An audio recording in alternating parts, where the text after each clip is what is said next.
ओम शांति। आज हम 24 मई 1972 की अव्यक्त मुरली रिवीजन करेंगे, जिसका टाइटल है परिवर्तन का आधार है दृढ़ संकल्प। तो इस मुरली में बाबा ने हम सब बच्चों को पुनः स्मृति स्वरूप बना रहे हैं और हमारे जो श्रेष्ठ कर्तव्य है कि हम किस कार्य के लिए निमित्त बने हैं उसे याद दिला रहे हैं और वो विस्मृति होने का कारण भी बता रहे हैं कि हम क्यों बार बार विस्मृति हो जाते हैं, उसी से क्या नुकसान होता है और इस विस्मृति को हम कैसे सदा के लिए विदाई देंगे, उसके लिए कौन से दृढ़ संकल्प धारण करेंगे, इसके बारे में भी बाबा ने बताया है। बहुत ऊंची स्वमान भी दिए हैं, जिस स्वमान के आधार पर, जिस दृढ़ संकल्प के आधार पर हम विस्मृति को तलाक दे सकते हैं। और साथ साथ बाबा ने हमें प्रतिज्ञा के कंगन भी बांधे हैं। कौन से प्रतिज्ञा, वो भी देखेंगे। और लास्ट में बाबा ने हम सबका स्व पुरुषार्थ के प्लानिंग के बारे में बताए हैं। जिसे हम सेवा का प्लानिंग करते हैं ना, ऐसे स्व पुरुषार्थ के लिए हम कैसे प्लानिंग बनाएं और उस प्लान के साथ कैसे प्रैक्टिकल में आए। तो ऐसे बोल सकते हैं कि बाबा ने हमारा स्व पुरुषार्थ की स्ट्रैटेजिक प्लानिंग बता रहे हैं। तो बाबा कहे कि आज सर्व पुरुषार्थी आत्माओं को बाबा देखकर खुश हो रहे हैं, क्योंकि बाबा जानते हैं ना कि यही श्रेष्ठ आत्मा ही सृष्टि को परिवर्तन करने की निमित्त बने हुए हैं। एक एक श्रेष्ठ आत्मा नंबर बार कितनी कमाल कर रहे हैं। इस सेंटेंस में बाबा हम सब की महिमा भी कर रहे हैं, क्योंकि हम सब श्रेष्ठ आत्मा है और कमाल कर रहे हैं। लेकिन साथ साथ क्या बोले, नंबर बार, मतलब हमें और भी आगे बढ़ना है। तो एक सेंटेंस में जैसे बाबा हमारे उमंग भी बढ़ाए और आगे के लिए और भी कैसे करें, उसके लिए भी जैसे मोटिवेट करा रहे हैं। कितना सुंदर बाबा की यह ट्रिक है। कोई बच्चे सोचे होंगे कि हमें तो इतने नहीं कर पा रहे, हमारे अंदर कमजोरी है। तो बाबा ने कह रहे, भले वर्तमान समय कोई भी कमजोरी है, लेकिन भविष्य में यही आत्माएं क्या से क्या बनने वाले हैं और क्या से क्या बनाने वाली है। तो बाबा भविष्य को देख करके, संपूर्ण स्टेज को देख करके हर्षित हो रहे हैं। बाबा वर्तमान की कमी कमजोरी को नहीं देखते हैं, भविष्य में हम क्या बनने वाले हैं, कितने ऊंचे थे, कितने ऊंचे बनने वाले हैं, उसे सदा देख करके हमें संबोधित भी कर रहे हैं। फिर बाबा एग्जाम्पल दिए कि जैसे जादूगर होते हैं ना, कि थोड़े समय के लिए बहुत विचित्र खेल दिखाते हैं। तो ऐसे बाबा हमें टाइटल दिए आज रूहानी जादूगर। तो हमें भी अपनी रूहानियत की शक्ति से सारे विश्व को परिवर्तन में लाने वाले हैं, कंगाल को डबल ताजदारी बनाने वाले हैं। तो यही शक्ति है हमारे पास। कौन सी शक्ति? रूहानियत की शक्ति।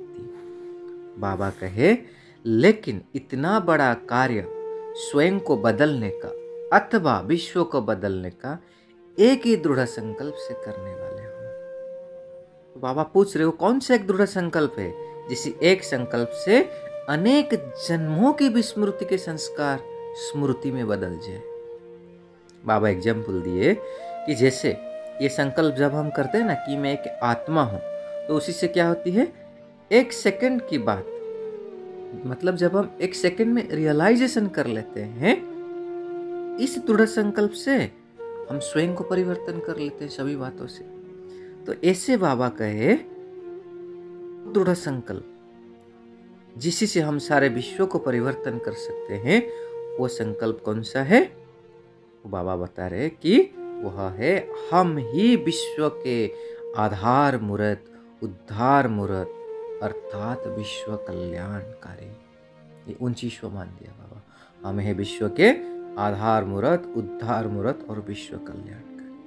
इसी संकल्प को धारण करने से ही विश्व के परिवर्तन के कार्य में, कर्तव्य में तत्पर रहते हैं। इसीलिए बाबा कहे सदा अपने इस श्रेष्ठ मर्तबे और श्रेष्ठ कर्तव्य को सामने रखते हुए हर संकल्प व कर्म करो, तो कोई भी संकल्प व कर्म व्यर्थ नहीं होगा।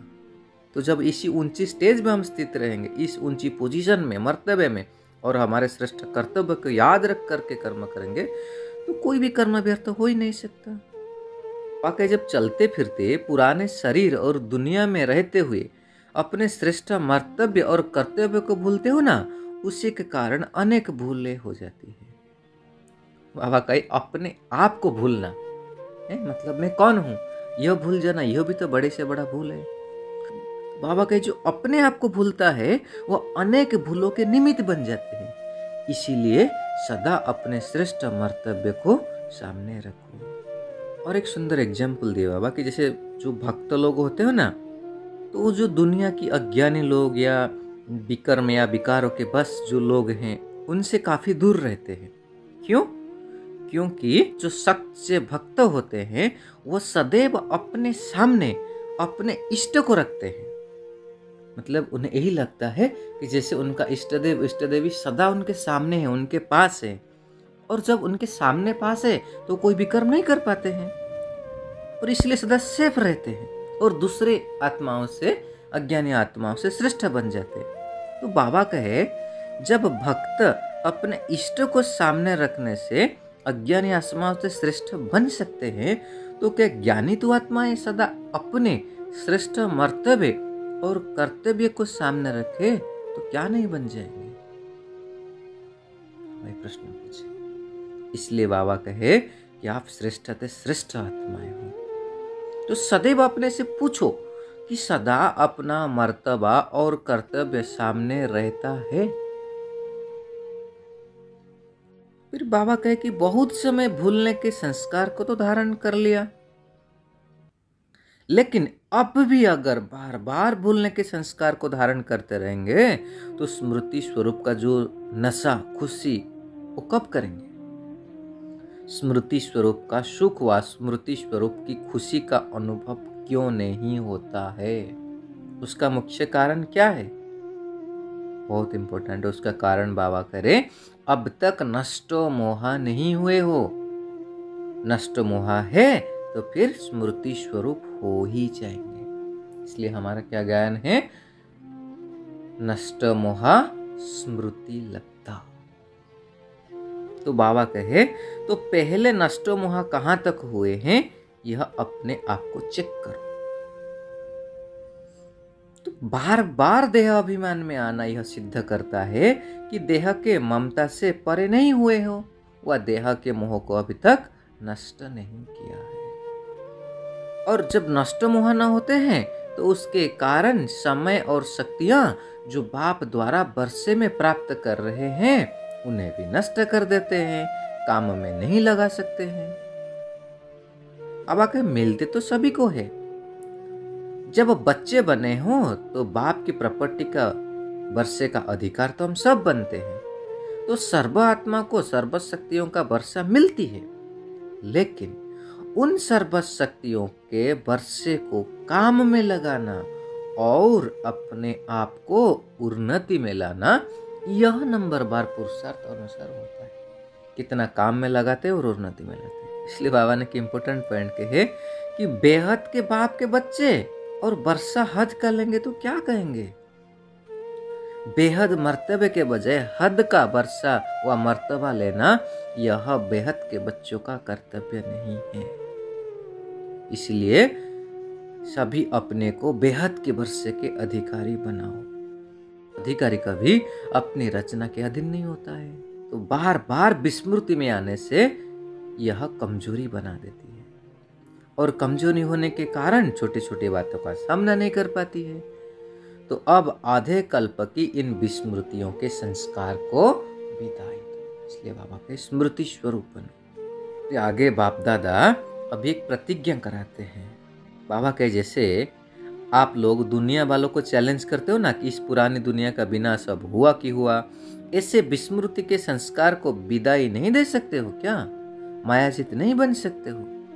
जब उन्हों को आप हिम्मत उल्लास दिलाते हो तो क्या अपने प्रति आपको हिम्मत उल्लास नहीं दिला सकते हो? इसलिए बाबा के आज से प्रतिज्ञा करो, क्या करेंगे कि कभी भी किसी भी रूप में किसी भी परिस्थिति में माया से हारेंगे नहीं, लड़ेंगे और विजयी बनेंगे, लेकिन हारेंगे नहीं।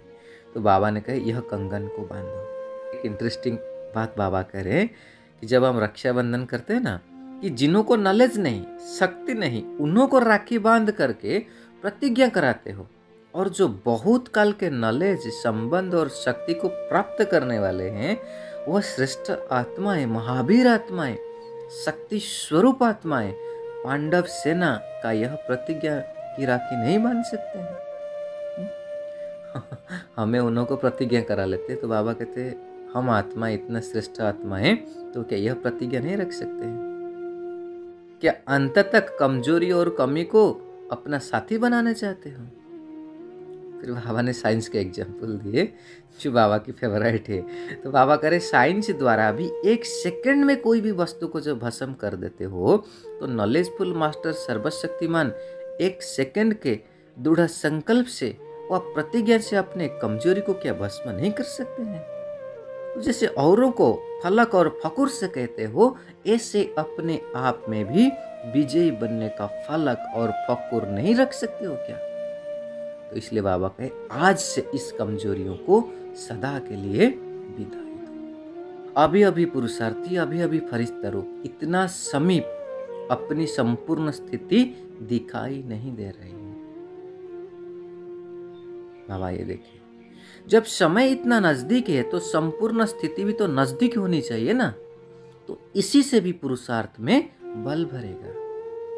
जिसे कोई को मालूम पड़ जाता है कि मंजिल अभी सिर्फ इतनी थोड़ी सी दूर है, तो मंजिल पर पहुंचने की खुशी में सभी बातें भूल जाते हैं ना। हम भी जानते हैं कि जब मंजिल के पास पहुंचने वाले होते कितनी खुशी होती है, और उसके लिए कितने भी थकान हो, कुछ भी हो, भूल जाते हैं। तो बाबा कहे यह जो चलते चलते पुरुषार्थ में थकावट व छोटी छोटी उलझन में फंसकर आलस्य में आ जाते हो, उन सभी को मिटाने के लिए अपने सामने स्पष्ट समय और समय के साथ साथ अपने प्राप्ति को रखो, तो आलस्य व थकावट मिट जाएगी। बहुत इम्पोर्टेंट है। तो क्या करना है इसलिए हमको अपने सामने अपने समय और अपने प्राप्ति को रखना है। बाबा कहे कि जैसे हर वर्ष सर्विस का प्लान बनाते हो, वैसे हर वर्ष में अपनी चढ़ती कला व संपूर्ण बनने का श्रेष्ठ संकल्प व कर्म करने का भी अपने आप के लिए प्लान बनाओ, और प्लान के साथ हर समय प्लान को सामने देखते हुए प्रैक्टिकल में लेते जाओ। बहुत एक सुंदर तरीका, मतलब ऐसे तो हम पुरुषार्थ करते रह रहे हैं सालों सालों से, लेकिन प्लानिंग बनाएंगे कि मुझे अब तक इस ड्यूरेशन तक ये करना है, जिसको कहते हैं ना गोल सेटिंग। तो जब हम गोल सेटिंग करेंगे और उसे रिव्यू करेंगे, तो उस हिसाब से हम अपना प्लानिंग करते रहेंगे। एक सुंदर तरीका बाबा सेल्फ प्रोग्रेस के लिए बताए हैं। तो ऐसी प्रतिज्ञा कर अपने संपूर्ण स्वरूप को और बाप को प्रत्यक्ष करने वालों को नमस्ते। तो ऐसे बनाने वाले बाप दादा को भी हम बच्चों का याद प्यार और नमस्ते। ओम शांति। शुक्रिया बाबा।